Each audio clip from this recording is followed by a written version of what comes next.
bien éveillé? Tout à fait?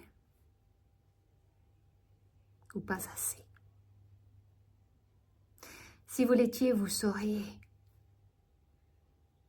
que vous ne l'êtes jamais assez éveillé. Ça, c'est le point de départ du wokisme. Vous vous rappelez peut-être de Martin Luther King qui exhortait tous ceux qu'il suivait à rester éveillés. En anglais, remaining awake. Ce qui peu à peu s'est transformé en un énoncé qui va briller de mille feux. To be woke.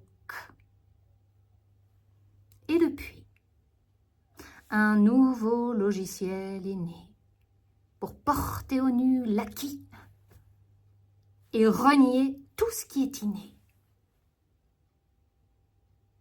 Le wokisme n'est pas un mot comme un autre, mais un mot qui prétend faire la plus belle part à l'autre. Celui de Rimbaud, je est un autre. En d'autres termes, le moi est indéfinissable, insaisissable. Il existe d'abord. Il se définit après. En vertu de la plus audacieuse des formules, je suis ce que j'ai décidé d'être. Comme l'écrivait Sartre, ce fut le maître mot de l'existentialisme. C'est le mot qui dispense de maître, celui du wokisme. Quel est ce mot qui fait tant de bien aux uns, tant de mal aux autres? Ce mot, c'est la liberté. La liberté, pour ceux qui ne l'ont pas déjà deviné, liberté. C'est ça la finalité de toute existence, laisser les uns et les autres être ce qu'ils veulent. Identité choisie au lieu d'identité subie. À chacun selon sa préférence. Il n'y a point de référence absolue. Liberté. Égalité, fraternité. Ou la mort. Pour ceux qui n'ont toujours pas compris que la révolution peut être provoquée, mais par un battement de cils. Ouvrez bien les yeux sur les inégalités, les injustices, les inimitiés qu'on vous inflige parce que vous êtes docile. Être éveillé, c'est non seulement ne jamais fermer l'œil, mais surtout empêcher les autres de s'endormir, c'est-à-dire de mourir. Pour être digne de vivre, il faut détecter toutes les discriminations au lieu de s'en délecter et y mettre fin par tous les moyens. Et c'est cette lutte quotidienne qui constitue la clé de voûte du wokisme.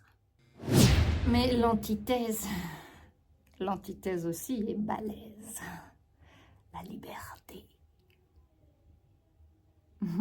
Non.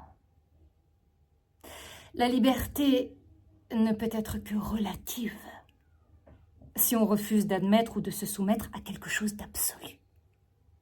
Hors du temps, hors de l'espace, mais à l'intérieur de nous-mêmes. C'est comme une flamme qui tremble au cœur de toute conscience et qui peut à tout moment s'éteindre ou nous éteindre. Et la cérémonie d'ouverture des Jeux a été le théâtre de cette flamme qui a brûlé toutes les âmes sensibles avant de devoir s'éteindre lors de la cérémonie de clôture. Ça, c'est la peinture du nouveau monde, celui qui célèbre sa marche funèbre après avoir proclamé la mort de son maître, Dieu. Non, non, non, non, non, mais qu'est-ce que je raconte? Qu'est-ce que je raconte? Dieu ne peut pas mourir. puisque c'est Dieu. Mais l'homme, si. Et nous avons assisté à son enterrement, sans réussir vraiment même à l'identifier. Il est en même temps vêtu et dévêtu, il est presque nu. Il est en même temps homme et femme.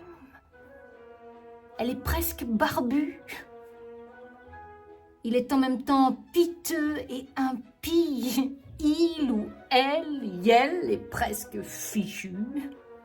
Et sous prétexte qu'il n'est pas ce que la nature a fait de lui, mais ce qu'il a fait de ce que la nature a fait de lui. Il se prend pour Dieu sur terre.